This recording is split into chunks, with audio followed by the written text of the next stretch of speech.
చదివించకపోకుండా చిన్న వయసులో పెళ్ళి ఏమైనా చేస్తున్నారు. ఆడపిల్లలకి పెళ్లి వయసు ఎంత?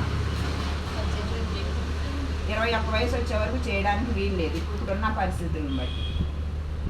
మా కాలంలో 18, 17, 15, అమ్మోళ్ళ కాలంలో 12, 13. కానీ ఇప్పుడు కనీసం ఆడపిల్లలకి 21 సంవత్సరం వచ్చే వరకు పెళ్లి చేయకూడదు, 25 సంవత్సరం వచ్చే వరకు చేయకూడదు. ఎందుకు ఏంటంటే వాళ్ళు పూర్తిగా ఒక అవగాహన అనేది రావాలి. ఎక్కడ అవుతున్నారు వాళ్ళు, చేసి పడేస్తే ఒక దరిద్రం వదులుద్దని చేసేసినా కూడా తర్వాత మనం బాధపడాలి. అవునా కదా? చేసేస్తారు, చేసేసిన తర్వాత మళ్ళీ ఎవరు చేసుకోవాలా?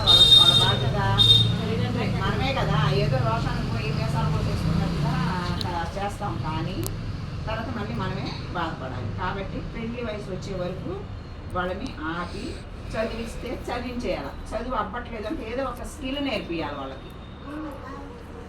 వెనకట్లా చదవకపోతే అమ్మోళ్ళు మిషన్ నేర్పించేవాళ్ళు. ఇప్పుడు ఎవరన్నా మిషన్ నేర్పుతున్నారా? టైపింగ్ కానీ ఊరు వదిలిపెట్టి ఊరు దగ్గరికి ఎత్తుకెళ్ళి టైపింగ్లను ఏంటది కంప్యూటర్లను పంపిస్తున్నారే తప్ప ఎవరైనా మిషన్ నేర్పిస్తున్నారా? చదువు అవ్వకపోతే కనీసం మిషన్ అన్న నేర్పిస్తే కనీసం వాళ్ళు మిషన్ కుట్టుకొనైనా వాళ్ళ కుటుంబాన్ని పోషిస్తారని ఆ కాలంలో అమ్మ నాన్న ఆలోచించేవాడు. అవునా కదా? చెప్పండి. అంటే ఇప్పుడేమో మిషన్ కుట్టడం అంటే అదొక చిన్నతనంగా ఉంది. బయటికి బ్యాగ్ తీసుకొని బయటికి పోయి ఉద్యోగం చేస్తేనే గొప్పగా ఉంది. కానీ ఇంట్లో కూర్చొని బోలు డబ్బులు సంపాదిస్తున్నారు ఈ రోజున ఆడవాళ్ళు. ఒక జాకెట్ కుడితే ఎంత? 300, 250. అవునా కదా? ఒక రోజుకి 2 జాకెట్లు కుట్టుకున్నా రోజుకి పెట్టుబడి లేకుండా 500 సంపాదిస్తారు. అవునా కదా? అట్లా ఆ విధంగా ఆలోచించుకొని ప్రతి ఒక్కళ్ళు మనం చదువుకుని ప్రతి ఒక్కళ్ళు కొంచెం మిషన్ నేర్చుకునేటట్టుగా చూసుకోండి. ఇంట్లో ఉండి ఒక బావిలో కప్పల మిషన్ నేర్చుకుంటే బయటికి పోతే నెలకు 5,000, 10,000 వస్తాయి. చక్కగా లోకమంతా తీసుకొని పరిగెత్తాం. కానీ కుటుంబం ఏమైపోతుంది? వెనక వాళ్ళు మంచోళ్ళు బాగా ఆలోచించి పిల్లలను పోషించుకుంటూ ఒక జాయిన్ పెట్టుకున్నా వేడి నీళ్ళకి సన్నీళ్ళు, వేడి నీళ్ళు మూడైతే సన్నీళ్ళు మనం అయ్యేవాళ్ళం. అవునా కదా?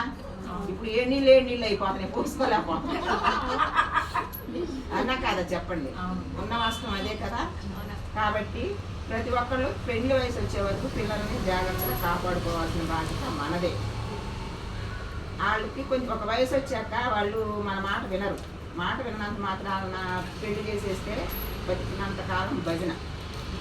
కాబట్టి వాళ్ళకి పెళ్లి చేయటం కాదు, వాళ్ళకి ఒక అవగాహన వచ్చే విధంగా మనం వాళ్ళకి కొంచెం కౌన్సిలింగ్ లాగా ఇప్పించాలి. మొన్న ఈ మధ్య లోన్ ఇచ్చినప్పుడు ఒక ఆమె పాపకి ఇంటర్ చదువుతూ ఉండగా పెళ్లి చేసేసింది. ఎందుకు చేసావు ఏంటి అంటే మంచి సంబంధం మేము ఎంత ఆలోచించి చేసాము, నేను అంత ఆలోచించుకున్నంత పిచ్చితనంగా ఏం చేయలేదు. గోల్డ్ ఆస్తి ఉంది, వెళ్ళిపోతే ఆస్తి ఎట్లా ఇష్టపడుతున్నారో చేసి పడేసి చదివిస్తామన్నారు. చదివిస్తారంటారా? రేపు ప్రెగ్నెన్సీ వచ్చింది మానేసి ఇంట్లో కూర్చోండి. ప్రెగ్నెన్సీ రాగా దాని మీద తీపి ఉంటుంది కానీ చదువు మీద తీపి ఉండదు. కాబట్టి ఇంకా దానికి తెర మూసేస్తారు, ఇది మామూలు పెడతారు. ఈ ప్రెగ్నెన్సీ ఇవన్నీ చూసినా సరే అయిపోతుంది. దీని విషయంలో డైరెక్టర్ గారు కొంచెం స్పందించారు. ఒక అవగాహన అనేది